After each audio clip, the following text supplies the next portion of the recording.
Hello and welcome to day 3 of what I'm now calling the Reich and Rations project.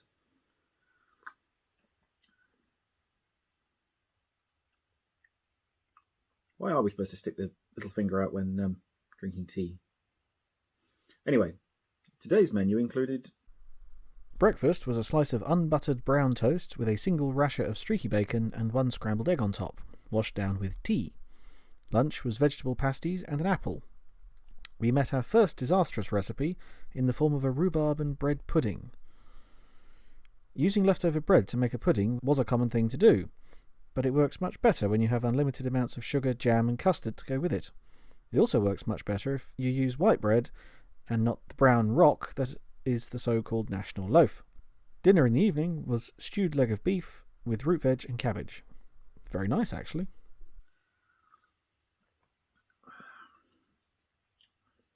Well, that's the menu out of the way, and now here are some of the events that unfolded on the 10th of April 1945. The Allies were still advancing through Europe with varying degrees of resistance.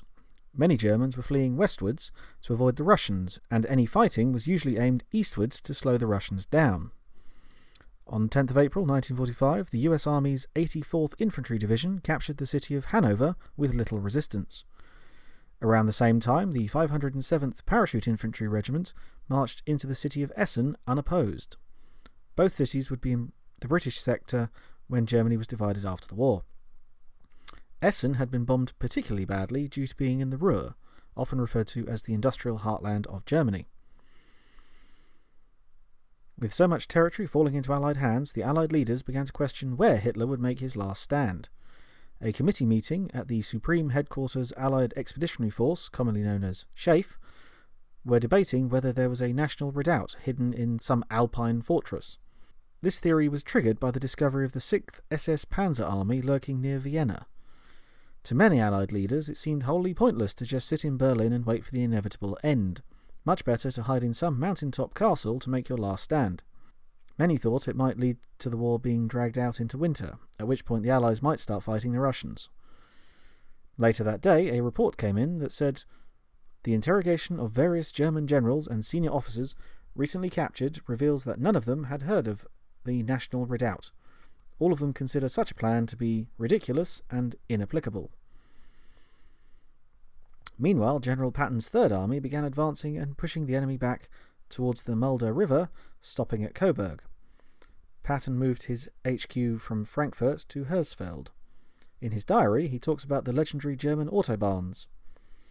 "We looked forward to them as of great military value, but after some experience, it was evident that the secondary roads were better, because the autobahns overpass the secondary roads, and these points are easily destroyed by demolition." A captured German colonel had felt pleased with himself because using some repurposed aviation bombs, he reckoned he'd delayed the Third Army's advance by 2 days.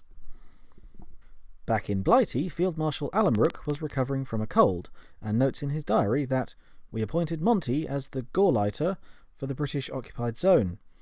May heaven help him with that job." Gauleiter was a Nazi official in charge of a district.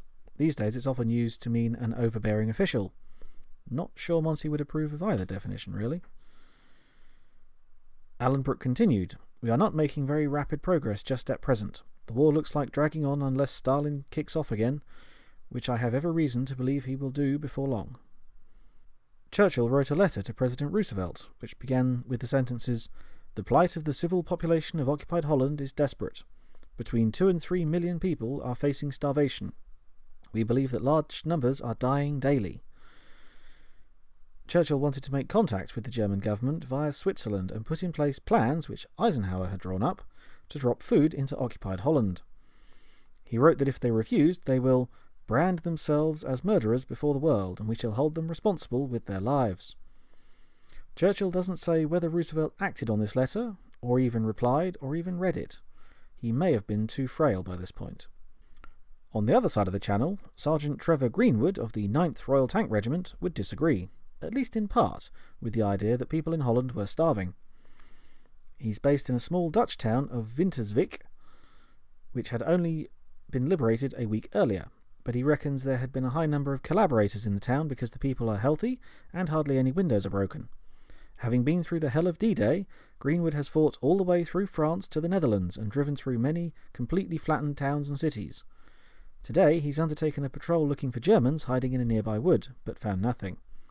With that done, he's been given the job of lighting up the dance hall in the town, using a German generator that was found in a local Nazi ordnance dump. He reckons they must have been part of a searchlight unit. Back in Germany, Hitler issued a provisional order that if the Western Allies mess up with the Russians and cut Germany in two, the northern sector would be placed under the authority of Grand Admiral Dönitz. Dönitz had been commander of U-boats until his boss, Erich Raeder, had an argument with Hitler and resigned at the end of 1943. Despite the success of the U-boat arm, Dönitz was relatively unknown until January 1944, and now he was potentially about to be in charge of half the country. The 10th of April can also be known as the Day of the Great Jet Massacre. Allied aircraft shot down 50 of Hitler's new wonder weapon, the Me-262 jet fighter. They had been kept back to defend Berlin, but the operation had to be abandoned after their loss. In the French Alps, the Battle of Orthyon had begun. The 1st Free French Division, led by Pierre Garbet, assaulted German and Italian positions, dug in and reinforced almost 7,000 feet above sea level on the Orthyon Massif. They should have attacked on the 9th, but heavy snow and zero visibility prevented it. Narrow switchback paths and sheer drops were lethal, before the added danger of large concrete forts, trenches, mines, barbed wire, German artillery, mortars and machine guns. The forts represented one of the last pockets of German and Italian resistance on French soil. Field Marshal Harold Alexander had authorised the attack in order to open a route through the Alps to Italy. Thank you for watching today's episode of what I'm now calling Reich and Rations. If you enjoyed today's episode, then don't forget to like and subscribe to my channel. If you would like to see regular updates of what our rationing challenge entails, you can find out more by searching #VictoryRationsProject or following @TimeForHomeLife on Instagram. Good night.